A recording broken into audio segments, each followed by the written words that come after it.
Hello दोस्तों, welcome to my channel GK educate channel में आप सभी का एक बार फिर से हार्दिक स्वागत है।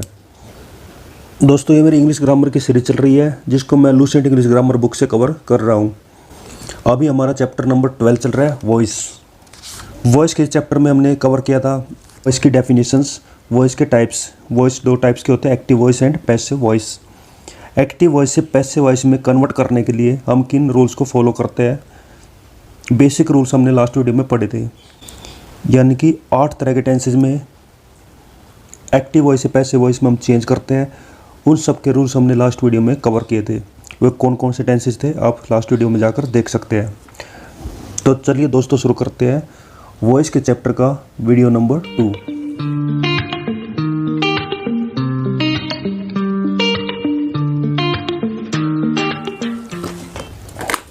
जैसा कि हमने लास्ट वीडियो में कवर किया था, 8 तरह के टेंसेज में हम एक्टिव वॉइस से पैसिव वॉइस में चेंज कर सकते हैं, और 4 तरह के टेंसेज में हम एक्टिव वॉइस से पैसिव वॉइस में चेंज नहीं करते। वे कौन से टेंसेज हैं?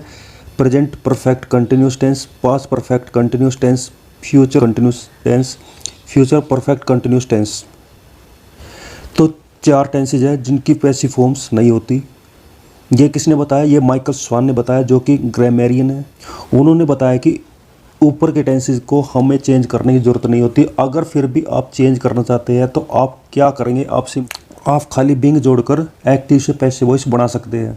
वो कैसे बनाएंगे, उनके भी एग्जांपल्स आगे दिए गए हैं, उनसे हम सीख लेंगे। आगे यहाँ पर बताया गया है कि ऊपर दिए गए टेंसेज के पैसिव वॉइस नहीं होते। ये माइकल सोन ने अपनी बुक में लिखा है, जिसका नाम है प्रैक्टिकल इंग्लिश यूजेज, जिसका पेज नंबर 48 पे ये सब बातें लिखी हुई है। और ये जो बुक है वो ऑक्सफोर्ड यूनिवर्सिटी प्रेस के द्वारा प्रकाशित की गई है, जिसमें ये सब बताया गया है। बाकी अगर हम ऊपर दिए गए टेंसेज के एक्टिव से पैसिव वॉइस में चेंज करते हैं, वो भी हम सीख लेते हैं कैसे करते हैं।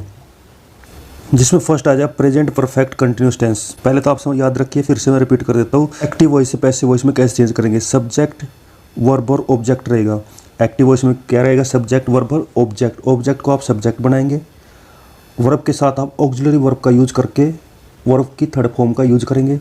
उसके बाद सब्जेक्ट का आप ऑब्जेक्ट बनाएंगे, वो पैसिव फॉर्म में आपको सेंटेंस मिल जाएगा।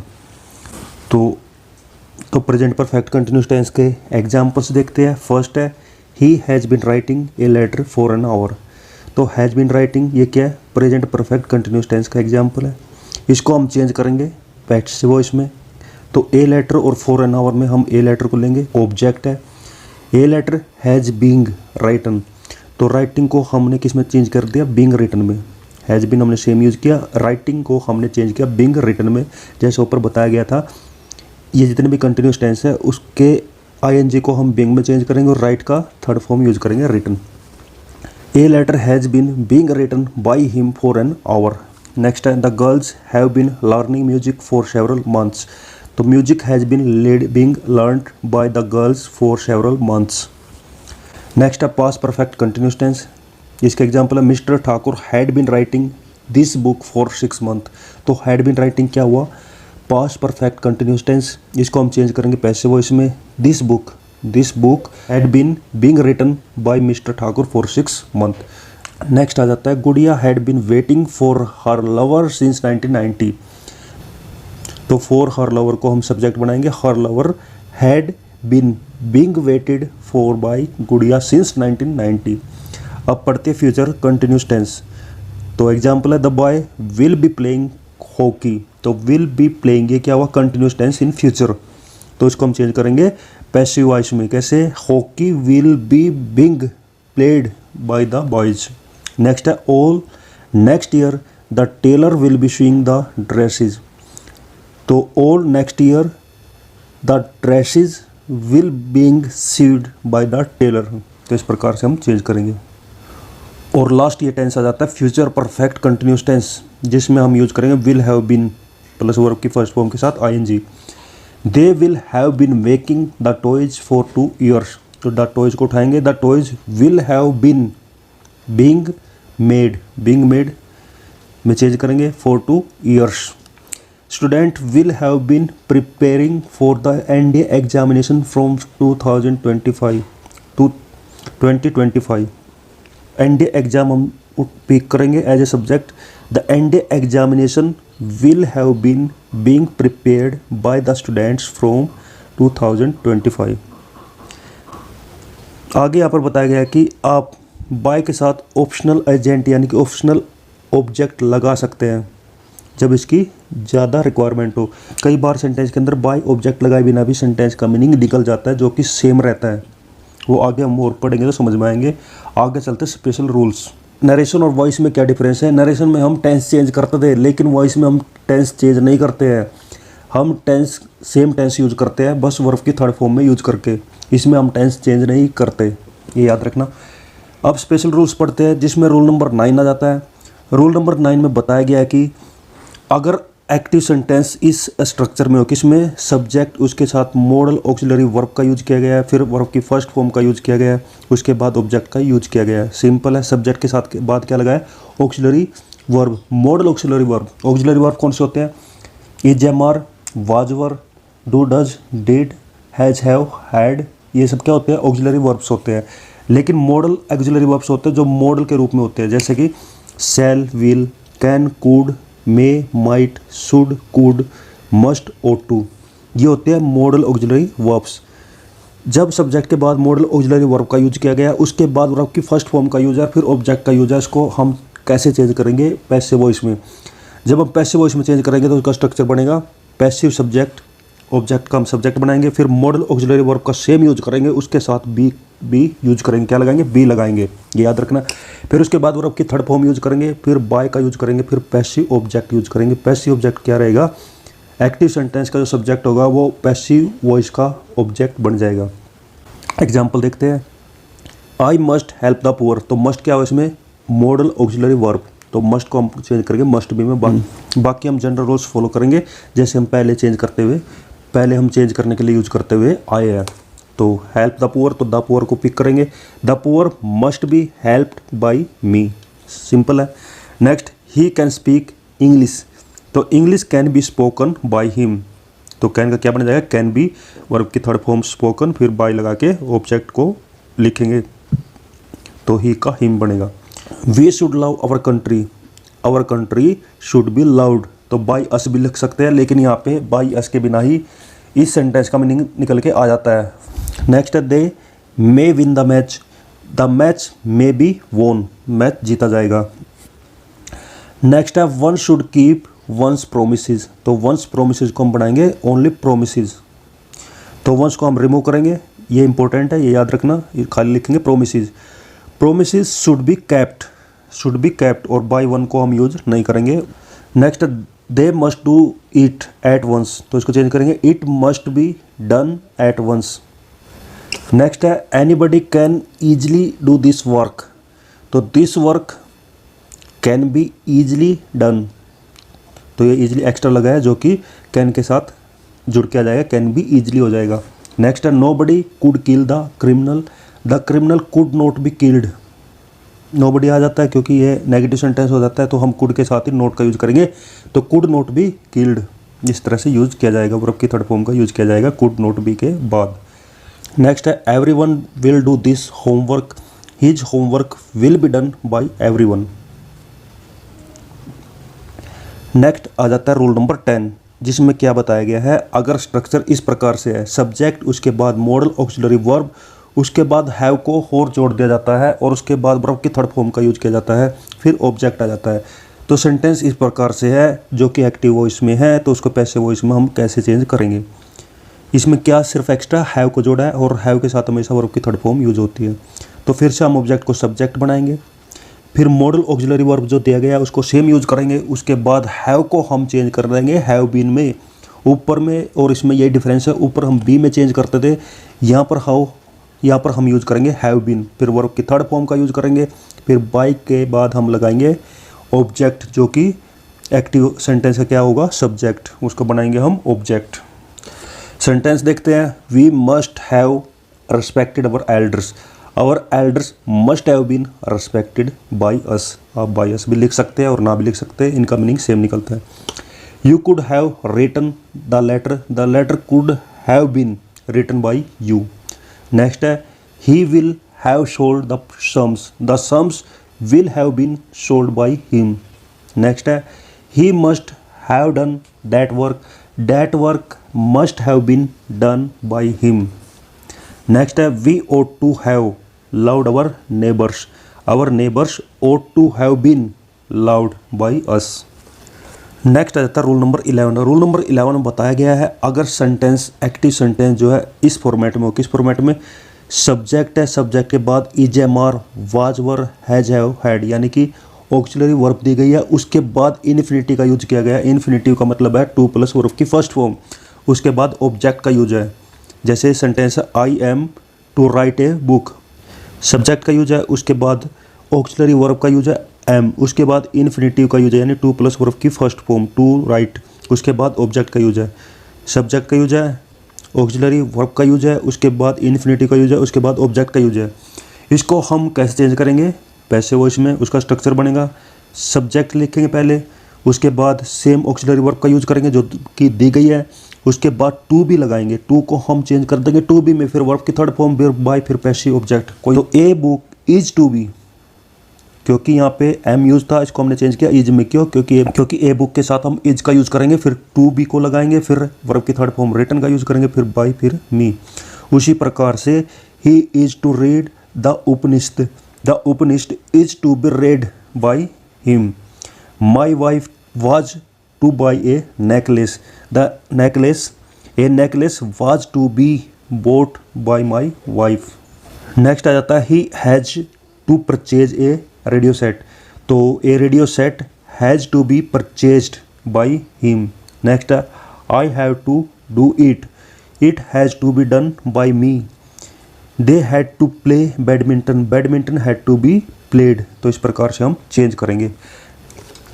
नेक्स्ट है दोस्तों रूल नंबर 12, जिसमें बताया गया है कि अगर एक्टिव सेंटेंस इस स्ट्रक्चर में, किसमें, देयर, वर्ब की फॉर्म, फिर नाउन, फिर इन्फिनिटिव, चार चीज़ें हैं, देयर, फिर वर्ब, फिर नाउन और फिर इन्फिनिटिव, यानी टू बाय क्या हो गया, इन्फिनिटिव हो गया। उसको हम कैसे चेंज करेंगे, पहले देयर का यूज करेंगे, देयर सेम यूज करेंगे, फिर वर्ब की फॉर्म सेम यूज करेंगे, फिर नाउन भी सेम यूज करेंगे, सिर्फ हम टू को टू बी में चेंज करेंगे, बाकी उसके साथ हम वर्ब की थर्ड फॉर्म का यूज करेंगे। कैसे, there is no money to buy, तो there is no money same use करेंगे, टू बी बोट लिखेंगे, टू बाय को हम किस में चेंज कर देंगे, टू बी बोट में, टू को हम चेंज करेंगे टू बी में और बाय को चेंज करेंगे वर्ब की थर्ड फॉर्म में। इस प्रकार से हम पैसिव वॉइस में चेंज करेंगे। बाकी एग्जाम्पल देखते हैं।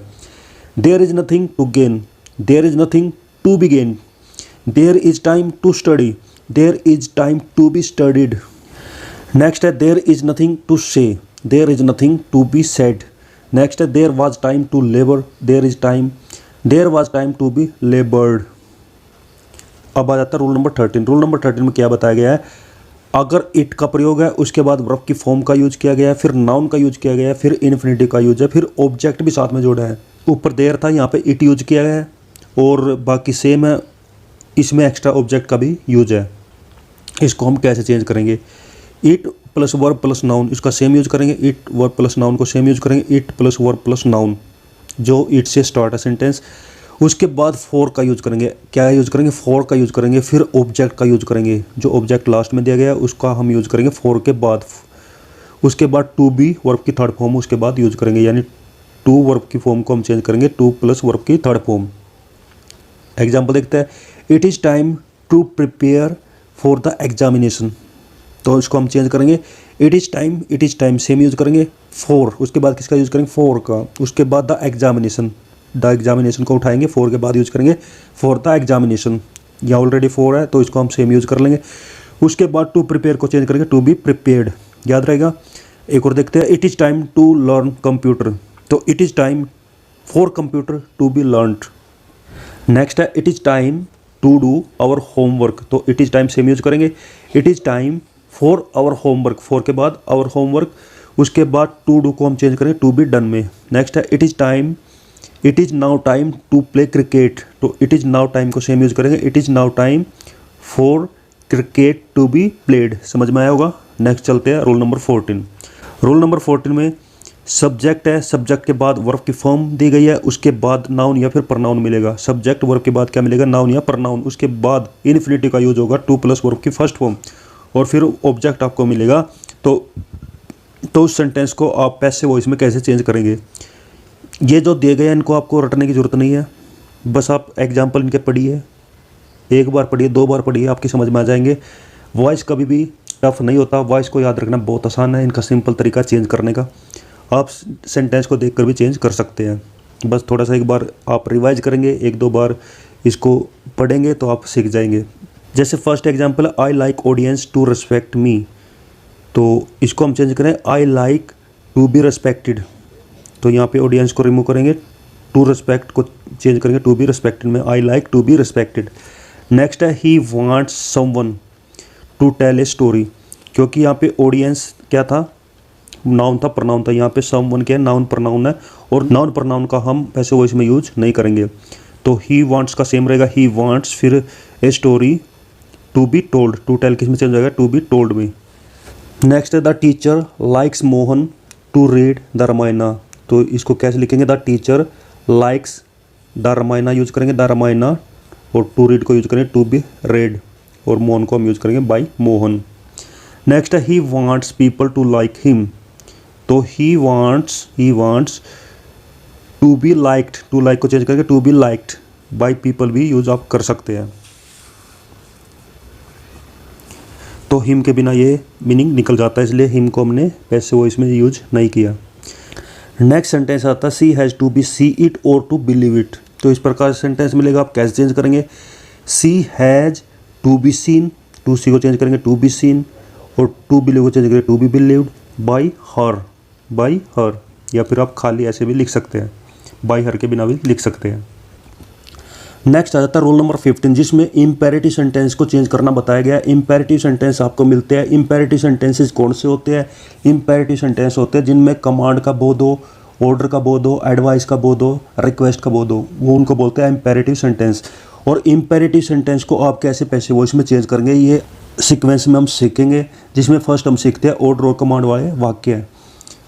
तो ये आपको 2 प्रकार से सेंटेंस आपको 2 प्रकार से मिल सकता है, अफर्मेटिव और नेगेटिव। अफर्मेटिव होता है पॉजिटिव सेंस वाले वाक्य, और नेगेटिव होते हैं नेगेटिव सेंस वाले वाक्य जिसमें मना किया गया हो।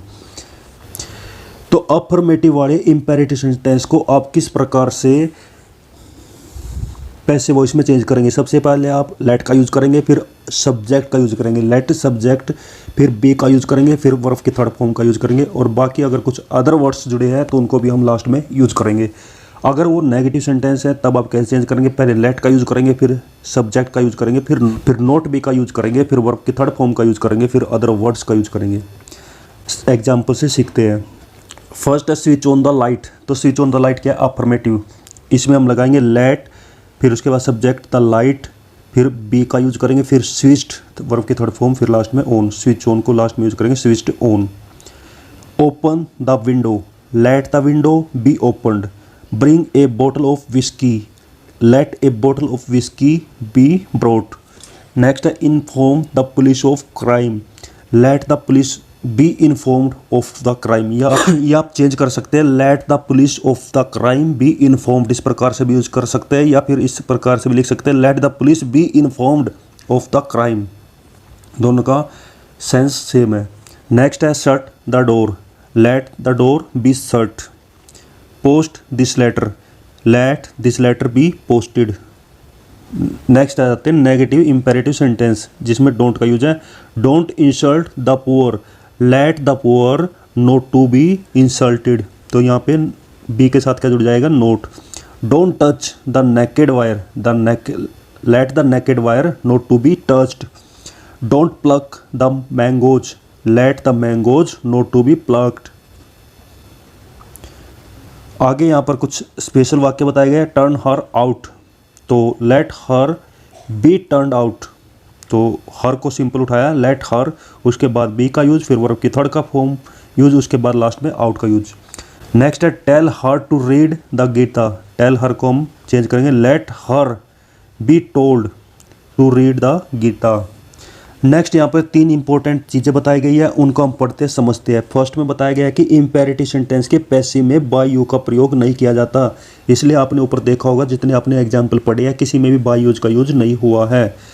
लेट के बाद आप ऑब्जेक्टिव केस के प्रोनाउन का प्रयोग होता है, ना कि नॉमिनेटिव केस के प्रोनाउन का। तो ऊपर हमने ऊपर आपने पढ़ा होगा, जैसे यहाँ पे लेट हर का यूज किया है तो यहाँ पे हमने ऑब्जेक्टिव केस यूज किया है। हर आता है ऑब्जेक्टिव केस में। ऑब्जेक्टिव केस जैसे कि हर है, माई है, देयर है, ये सब क्या ऑब्जेक्टिव केस है। और नॉमिनेटिव केस कौन से होते हैं? ही, सी, इट, दिस, दैट, ये होते हैं नॉमिनेटिव केस। वो हम यूज लेट के बाद नहीं करते। दो चीज़ें याद रखोगे, बाय यू का यूज नहीं करते और ऑब्जेक्टिव केस का ही यूज करते हैं। इम्पेरेटिव सेंटेंस में सब्जेक्ट यूज छिपा रहता है, तो इसमें सब्जेक्ट छिपा रहता है। जैसे ऊपर आप ऑर्डर या कमांड देखते हैं, उसमें यू कभी नहीं बोला जाता, डायरेक्ट बोला जाता स्विच ऑन द लाइट। उसको ऐसे बोल सकते हैं you switch on the light, लेकिन उसमें यू का मीनिंग छिपा रहता है क्योंकि व्यक्ति जो है सामने वाले को आदेश देता है, तो उसमें यू को यूज नहीं करता, सीधा बोलता स्विच ऑन द लाइट। तो दोस्तों आज की वीडियो में बस इतना ही। रूल नंबर 16 से हम स्टार्ट करेंगे नेक्स्ट वीडियो। तो मिलते हैं नेक्स्ट वीडियो में। हंसते रहिए, मुस्कुराते रहिए, जी जान लगाकर पढ़ाई करिए। बेस्ट ऑफ लक सभी को। Thank you. जय हिंद, जय भारत, वंदे मातरम।